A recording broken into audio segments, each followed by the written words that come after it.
দেওয়া হয় নাই। অনেক আবেদনের পরেও আমরা তাকে বিদেশে পাঠাতে পারি নাই। কিন্তু আপনারা দেখেছেন যে বেসরকারি সরকারের পতনের পরে দেশের বেগম খালেদা জিয়া বিদেশের চিকিৎসা নিয়েছেন। আজকে আপনি চিকিৎসা নিয়ে গণতন্ত্রের মা দেশের বেগম খালেদা জিয়া আবার বাংলাদেশে তার প্রিয় বাংলাদেশ, যে বাংলাদেশ ছেড়ে তিনি কখনো অন্য কোনো দেশে যান নাই। সেই প্রিয় বাংলাদেশে তার বাংলাদেশ, যে বাংলাদেশের গঠনেও তার ভূমিকা ছিল। ৭১-এ তিনি এই তার সন্তান তারেক রহমানকে নিয়ে কারাগারে, পাকিস্তানিদের কারাগারে বন্দী ছিলেন। কাজে বাংলাদেশ গঠনেও যার অনন্য ভূমিকা ছিল, সেই বাংলাদেশে তিনি তার প্রিয় বাংলাদেশে ফিরে আসবেন এবং তার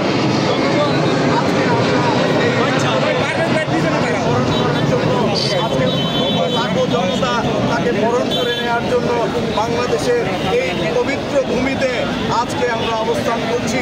কিছুক্ষণের মধ্যে তিনি আমাদের মাঝে ফিরে আসবেন। এর চেয়ে বড় আনন্দের আর কিছু হতে পারে না। কাজেই আজকে গণতন্ত্রের মাকে বরণ করার জন্য আমরা লক্ষ লক্ষ মানুষ, এখানে নারায়ণগঞ্জ থেকে আমরা লক্ষ লক্ষ মানুষ এসেছি। আমরা গণতন্ত্রের মাকে ফিরে পাবো এবং যাকে ঘিরে আমাদের স্বপ্ন, যার নেতৃত্বে বাংলাদেশ স্বাধীন হয়েছে, যার নেতৃত্বে ৯০-এর স্বৈরাচার বিরোধী আন্দোলন হয়েছে, যার নেতৃত্বে ২৪-এর জুলাইয়ের যে বেশিরভাগ বিরোধী আন্দোলনে তিনি আমাদের প্রেরণা ছিলেন, সেই নেত্রীকে আজকে আমরা ফিরে পাবো।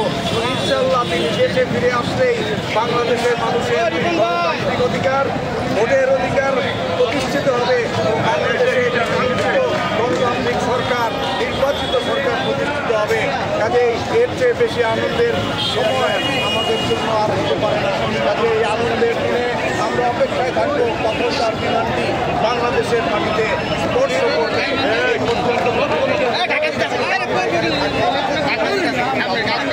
বাসায় পৌঁছে দিয়ে এখান থেকে আপনার নারায়ণগঞ্জ জেলা বিএনপির পক্ষ থেকে যেখানে এত উৎসুক জনতা নিয়ে দাঁড়িয়েছে, অ্যাকচুয়ালি আপনার আজকের জন্য এখান থেকে বার্তা কি?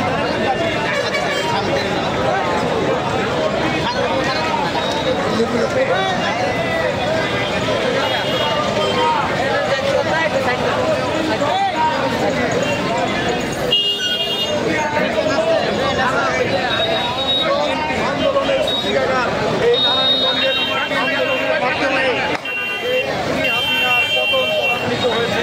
কাজেই আজকে আমরা অত্যন্ত আনন্দিত। হাসিনাকে পরাজিত করেছি, গণতন্ত্রের মাকে আজকে বাংলাদেশে আমরা ফিরিয়ে আনতে পারছি।